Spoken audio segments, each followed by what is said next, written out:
আপনার cPanel এ login করার পর নিচের দিকে গেলে softaculous নামে একটা সফটওয়্যার পাবেন। তো এইখান থেকে আপনি এক ক্লিকে ইনস্টল করতে পারবেন।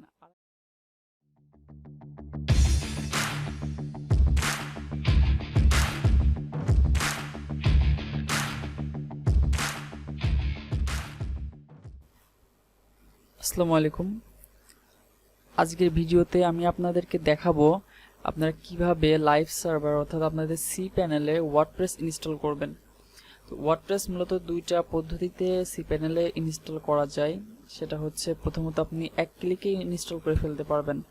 আপনার cPanel এ লগইন করার পর নিচের দিকে গেলে softaculous নামে একটা সফটওয়্যার পাবেন। তো এইখান থেকে আপনি এক ক্লিকে ইনস্টল করতে পারবেন। আরেকটা হচ্ছে আপনি wordpress.org এই ওয়েবসাইটে গিয়ে এইখান থেকে ওয়ার্ডপ্রেস ডাউনলোড করে গেট ওয়ার্ডপ্রেসে ক্লিক করলে এখান থেকে আপনারা ওয়ার্ডপ্রেস ডাউনলোড করতে পারবেন। ওয়ার্ডপ্রেস bluehost.wordpress.com যে ডাউনলোড ওয়ার্ডপ্রেস 5.7 এখান থেকে আপনারা ওয়ার্ডপ্রেসটা ডাউনলোড করে নিতে পারেন। তো আমি ওয়ার্ডপ্রেস ডাউনলোড করে নিলাম। তো এই মূলত দুইটা উপায়েই ওয়ার্ডপ্রেস ইনস্টল করা যায়। একটা এখান থেকে ডাউনলোড করে আপনি সরাসরি আপনার cPanel এ আপলোড করতে পারেন, আর আরেকটা হচ্ছে আপনার cPanel এ যদি সফটাক্লাস দেওয়া থাকে তাহলে এখান থেকে এক ক্লিকেই আপনি সেটা ইনস্টল করতে পারবেন। তো আমি প্রথমত সফটাক্লাস দিয়ে দেখাচ্ছি, তারপর আমি আপলোড করে দেখাবো। তো সফটাক্লাস দিয়ে ইনস্টল করার জন্য জাস্ট এখানে ওয়ার্ডপ্রেসের উপর একটা ক্লিক করবেন। ক্লিক করার পর আপনি এরকম একটা ড্যাশবোর্ড দেখতে পারবেন। এখানে ওয়ার্ডপ্রেস ম্যানেজমেন্ট, এখানে ইনস্টলে ক্লিক করলে আপনার ইনস্টলের জন্য সবকিছু এখানে আসবে। তো কোন ভার্সন ইনস্টল করতে চাচ্ছেন, সো লেটেস্ট ভার্সন 5.7 এখানে দেওয়া আছে 5.7। তো আমি 5.7 এখান থেকে সিলেক্ট করে দিলাম। বাই ডিফল্ট এটা সিলেক্ট করাই থাকবে। আরেকটা লক্ষণীয় বিষয় হচ্ছে এইখানে আপনার ডোমেইনের নাম দেওয়া থাকবে, এরপর ইন ডিরেক্টরিটা ফাঁকা রাখবেন, তাহলে আপনার টার্গেটেড ডোমেইনেই সেটা ইনস্টল হয়ে যাবে। আপনি যদি ডিরেক্টরি দিয়ে দেন তাহলে ওই ডোমেইনের মধ্যে আর একটা ফোল্ডার তৈরি হয়ে সেই ফোল্ডারের মধ্যে ওয়ার্ডপ্রেস ইনস্টল হবে। তো আমি এটা চাচ্ছি না, এজন্য ইন ডিরেক্টরি ফাঁকা রাখলাম। এর জন্য আমাদের সরাসরি ডোমেইনে ওয়ার্ডপ্রেস ইনস্টল হয়ে যাবে। এখন সাইটের নাম কি দিবেন এবং সাইটের ডেসক্রিপশন কি দিবেন।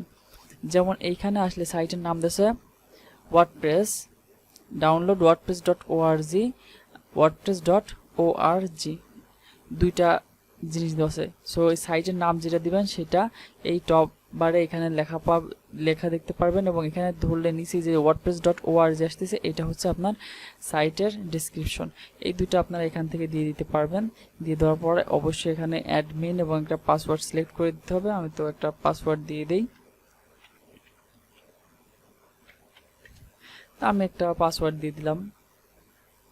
পাসওয়ার্ড দিয়ে দেওয়ার পর এখানে অ্যাডমিন আপনারা অ্যাডমিন রাখতে পারেন। এখানে দেখুন ব্যাড দেখাচ্ছে, তো আমি আরও কিছু দিয়ে দিতে পারি। তো দেখুন আমি নিজেও জানি না আমি কি দিয়েছি। সো আমি একটা পাসওয়ার্ড দিয়ে দিলাম। দেওয়ার পর এগুলো বাই ডিফল্ট সব ঠিকঠাক থাকবে। এবার ইনস্টলে ক্লিক করলে আপনি কয়েক মিনিটের মধ্যেই আপনার ওয়ার্ডপ্রেস ইনস্টল হয়ে যাবে। তো দেখুন এটা ওয়ার্ডপ্রেস ইনস্টল হচ্ছে।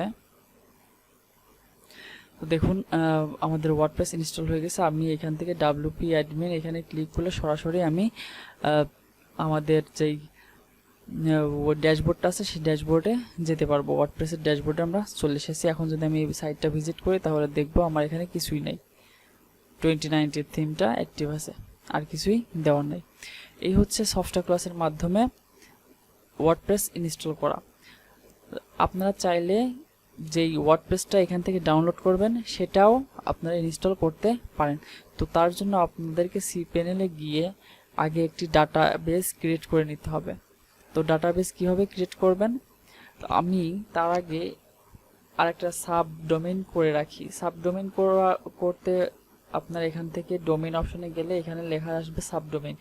এখান থেকে একটা সাবডোমেইন তৈরি করতে পারবেন, অর্থাৎ আপনি একই cPanel থেকে একটা হোস্টিংয়ে অনেকগুলা সাবডোমেইন করে অনেকগুলা ওয়েবসাইটও হোস্ট করতে পারেন, কিন্তু সেক্ষেত্রে ওয়েবসাইটের স্পিড খুবই কম থাকে। তো আমি এখান থেকে একটা সাবডোমেইন করে নিচ্ছি। সাবডোমেনের নাম দিব কি, সাপোজ আমি দিলাম টেস্ট নামে একটা সাবডোমেন দিলাম, দেওয়ার পর ক্রিয়েট করলাম। এখন এই টেস্ট ফোল্ডারটা কই পাবো, তো আমরা দেখে আসি আমাদের ফাইল ম্যানেজারে যাই। আমরা এই ফাইল ম্যানেজারে গেলাম, ফাইল ম্যানেজারে গেলে পাবলিক HTML এ যাব। পাবলিক HTML এ যাওয়ার পর এখানে দেখুন টেস্ট নামে একটা ফোল্ডার তৈরি হয়েছে, অর্থাৎ এইটাই হচ্ছে আমাদের সাবডোমেন। এইটার মধ্যে আমরা ওয়ার্ডপ্রেস ইনস্টল করতে পারবো ম্যানুয়ালি। তো ম্যানুয়ালি ওয়ার্ডপ্রেস ইনস্টল করার জন্য আমাদেরকে একটা ডাটাবেস ক্রিয়েট করতে হয়, আর অটোমেটিক ওয়ার্ডপ্রেস ইনস্টল করলে ডাটাবেস অটোমেটিক ক্রিয়েট হয়ে যায়। তো ম্যানুয়ালি যেহেতু করব, সেহেতু আমরা এখান থেকে MySQL একটা ডাটাবেস ক্রিয়েট করে নিব। তো MySQL ডাটাবেস উইজার্ড এখানে ক্লিক করুন। দেখুন এখানে আসতেছে new database, create a database. এখানে একটা নতুন ডাটাবেস আপনারা ক্রিয়েট করতে পারবেন। তো ডাটাবেসের নেমটা কি হবে, সাপোজ আমি এখানে দিলাম টেস্ট, দেওয়ার পর next step user name password again দিতে হবে। সো আমি ইউজার নেমও সেম দিলাম টেস্ট, পাসওয়ার্ড দিলাম পাসওয়ার্ড, আমি একটা পাসওয়ার্ড দিলাম।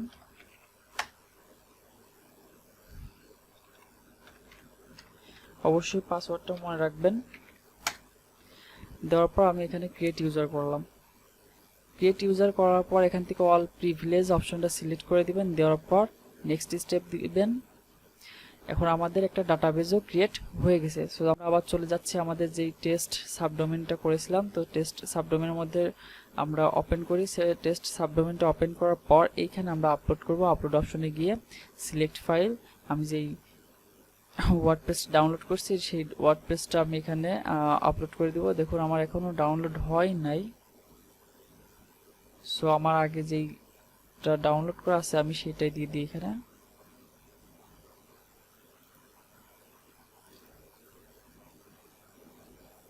ওয়ার্ডপ্রেস, আচ্ছা আমি 5.5.1 এটা আছে, এটা আমি আপলোড করে দিচ্ছি। তো দেখুন এটা সবুজ হয়ে গেছে। এখন আমি এখান থেকে গো ব্যাক দিলেও এখানে চলে আসবেন, এই যে ওয়ার্ডপ্রেস হয়ে গেছে। সো আপনি ওয়ার্ডপ্রেসটা ক্লিক করে, আপনি ওয়ার্ডপ্রেস একবার ক্লিক করে এখানে এক্সট্রাক্ট অপশন পাবেন, এটাতে এক্সট্রাক্ট করে দিবেন, ক্লোজ। এখন এক্সট্রাক্ট করার পর একটা রিলোড দিবেন। দেখুন এটা ওয়ার্ডপ্রেস এখান থেকে জিপ ফাইল এক্সট্রাক্ট হয়ে গেছে। সো আমি এই জিপটার প্রয়োজন নাই, এটা আমি ডিলিট করে দিলাম। ডিলিট করার পর আপনি এই ওয়ার্ডপ্রেসের মধ্যে ঢুকবেন, ঢোকার পর যতগুলো ফাইল আছে সব সিলেক্ট অল করে এখান থেকে মুভ করবেন।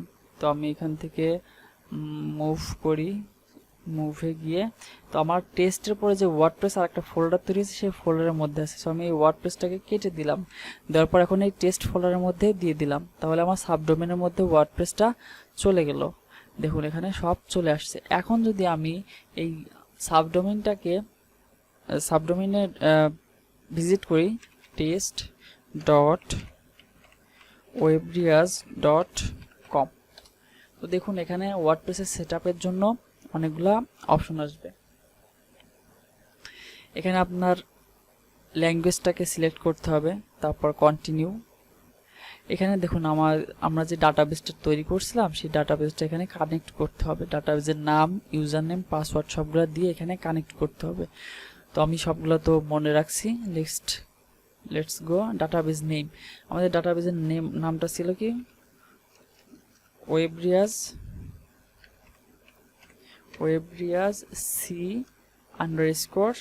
C_test। আমাদের ইউজার নামটাও ছিল সেম।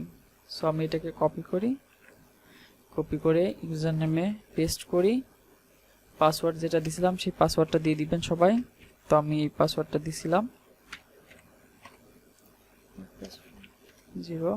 তো database host, local host, table prefix WP যেটা আছে এভাবে ডিফল্ট রেখে দিতে পারেন। তারপর submit, run the installation click করলে দেখবেন এইবার আমাদের site title, user name, password এটা অটোমেটিক একটা জেনারেট হয়েছে। আপনারা সেটা চেঞ্জ করে দিতে পারেন। তো আমি সাইট টাইটেল দিয়ে দিলাম test, user name test purpose test, password আপনার একটা এখানে ইমেল দিবেন।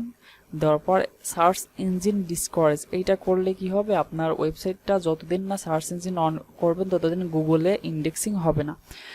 তো কাজ শেষ হওয়ার আগ পর্যন্ত এটা ডিসকারেজ করে রাখতে পারেন, তারপর ইনস্টল ওয়ার্ডপ্রেস করলে আপনার ওয়ার্ডপ্রেস ইনস্টল হয়ে যাবে। তো আমরা মূলত এই দুইটা উপায়েই ওয়ার্ডপ্রেস ইনস্টল করতে পারি। তো দেখুন আমরা কিছুক্ষণ আগে এই ওয়ার্ডপ্রেসটা ইনস্টল করার আগে যে ইউজার নেমটা দিয়েছিলাম সেটা হচ্ছে টেস্ট, আর একটা অটোমেটিক জেনারেট হওয়ার পাসওয়ার্ড ছিল, সেই পাসওয়ার্ডটা এখানে দিয়ে লগ ইন করলে আমরা এটাতে লগ ইন করে ড্যাশবোর্ডে ঢুকতে পারবো। তো আমরা মূলত এই দুইটা উপায়েই ওয়ার্ডপ্রেস ইনস্টল করে থাকি। তো নেক্সট ভিডিওতে আমি একটা পুরা ওয়েবসাইট কিভাবে তৈরি করবেন বা একটা থিম আপলোড করে কিভাবে কাস্টমাইজ করা হয় সেটা দেখাবো। সে পর্যন্ত সাথেই থাকুন, ভালো থাকুন, ধন্যবাদ সবাইকে।